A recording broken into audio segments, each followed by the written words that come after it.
guys, today I'm going to be installing these weighted bar ends onto the motorcycle in an attempt to cure the felt vibration that I feel through the handlebars. Every engine puts off vibration. This is an inline 4 and it's a big one. So what that typically gives you is what's called high frequency vibrations. Let me set this guy down here. And what that means is at some point in the rev range, every engine is going to have vibration. In this case, it's hitting right about 4,000 RPM. And it totally depends on the configuration of the bike, where you feel it. Some bikes you're going to feel it through the foot pegs, some you might feel it through the seat, some you might feel it through the bars. That's quite common, especially with these types of handlebar setups. There's different kinds of handlebar setups. You have what are called clip-ons on sport bikes, and they literally clip onto the fork tubes down here. They don't have true handlebars. And you don't really get a lot of vibration through those. They're short and stubby. They might only come out to here. These guys, these have large tubes that come up here, and then they go out, and then they go through the grip. So you have about 1.5 feet of length, and this is simply bolted directly down to the triple tree. So this is just like a big antenna stuck on your car.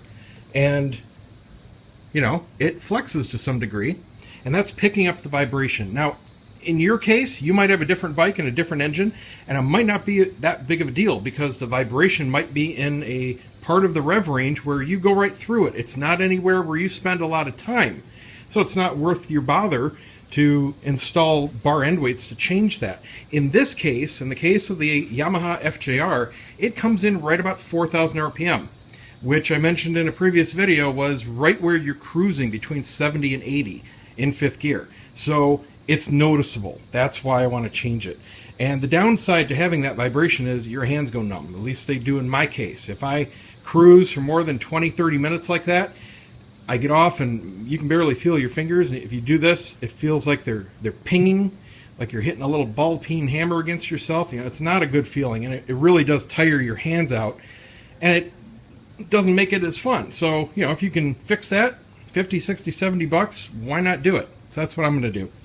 What we're replacing are these here, and these are just plastic end caps. They're not weights. They're not designed to do what these other parts do. These are just holding things together, okay? They're just decorative pieces. It's real easy to take them out. You got one Allen wrench down, or one Allen bolt down here. You might have a different fastener system, but in general, they're pretty similar.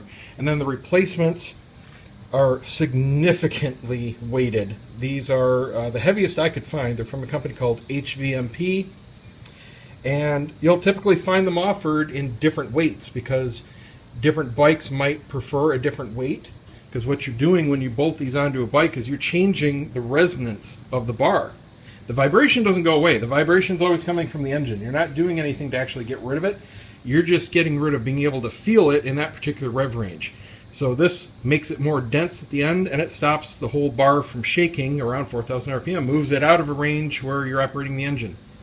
And all you have to do to figure out which weight you need is go on to a forum that's popular for your bike and ask what weights have worked for other people. I did, and basically they said the heaviest you can find. So that's what I did. So what I'm going to do now is use the appropriate Allen wrench. In my case, it's 5 mil. Yours may be different. Carefully unscrew these. You know what, I'm going to set the camera down so I can use both hands. I'm just going to take this out, and we're going to put this in. The only other important thing you need to use is blue thread locker. You'll find thread locker or Loctite as a name brand, or Permatex, same company. Blue is medium strength, meaning it's going to hold stuff together, but it's going to allow you to take it apart later. Red is so-called permanent or high strength, and that can be a little difficult to remove, especially if you use too much of it. Red is typically used on engine parts, specifically engine parts where you can apply heat to break it down later on if you do need to disassemble parts. Blue is for any kind of service parts like this. It stops the screw from vibrating and coming loose. There are also lock washers on here, so that combination means these aren't going anywhere. You don't have to worry about it. So I'm going to go ahead and remove my stock ones now. So what I have here is a 5 mil Allen wrench and a WD-40 straw taped to it. I have the Allen wrench snugly in the end bolt for the stock cap, and it's taped in place just to keep it snug so it can't wiggle out of place for this quick little test. And then I just placed this microfiber towel here as a contrast. Now the video is going to be showing at 30 frames a second, so that's why I've got this out here to kind of exaggerate the movement, because it's a very, very slight vibration. And this will help illustrate what goes on and what kind of change we're going to see with the weighted end weights. So what I'm going to do is start up the bike, and I'm just going to rev it up to about 4,000 RPM, since that's the point where we have most of the vibration. And then I'll do the same thing after I install the weighted weight, so we can see what kind of change we get. Here we go.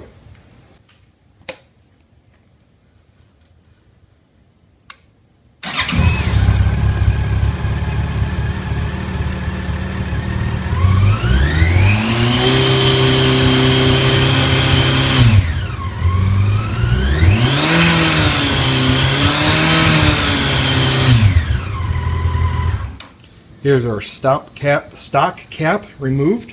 You just want to be careful when popping it off. It's kind of spring-loaded with a washer in there. There's not a lot of thread remaining. And inside is just a fixed nut. Now putting these back on, you just put 1 drop of thread locker on the end of the thread. And these are only tightened down to 72 inch-pounds into here. Okay, that means not a lot. Just snug it up. You're going to cinch down the lock washer, and then just take it to snug, and that's it. I'm going to go ahead and put the new one on now.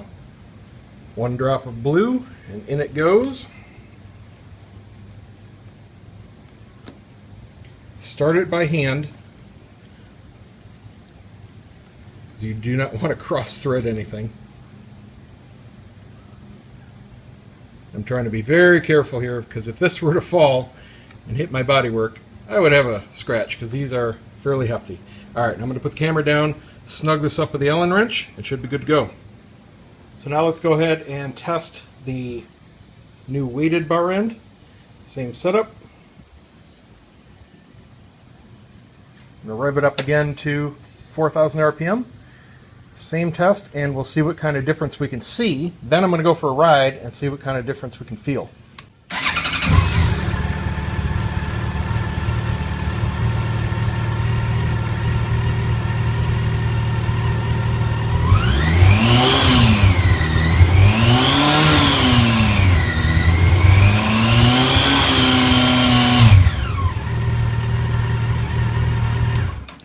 There we are. New weighted end weight installed. You can see the difference here in size compared to my hand. And over here is a stock one. So it extends it out roughly 1 inch, but looks beautiful. It's a nice painted surface. It's not anodized, it's gloss black. Looks just like the stock finish. That was important to me. A lot of these just come in stainless steel, which is fine for a lot of bike schemes. With this being red and black, I wanted to keep it looking stock. Alright, well, I just went out for a test ride. I kept the new one on the left, stock on the right, A-B comparison. Works as advertised. It's just beautiful. There's nothing else I can say. Very cheap, gets rid of an annoying problem. Absolutely no reason in the world not to do it. If your bike has a vibration that's irritating your hands, like I said, go on a forum, see what kind of weights, the actual gram weight works for you. See what's available out there. Every bike has a plethora of manufacturers making these things. Mine are just plain aluminum weights, all right? They might be steel. I don't know. They're heavy, but they don't do anything. They're just weights and they sit there. That's all I wanted. There are some out there for bikes that don't have cruise control that can act as throttle locks too. Those are, twice as much. But it's just a cool little thing to get rid of an annoying problem. Definitely recommend it. And these guys here absolutely work on the FJRs. That's it. Thanks for watching. Don't forget to subscribe, give me a thumbs up, share the site, share this video if it helped you out. We'll see you next time.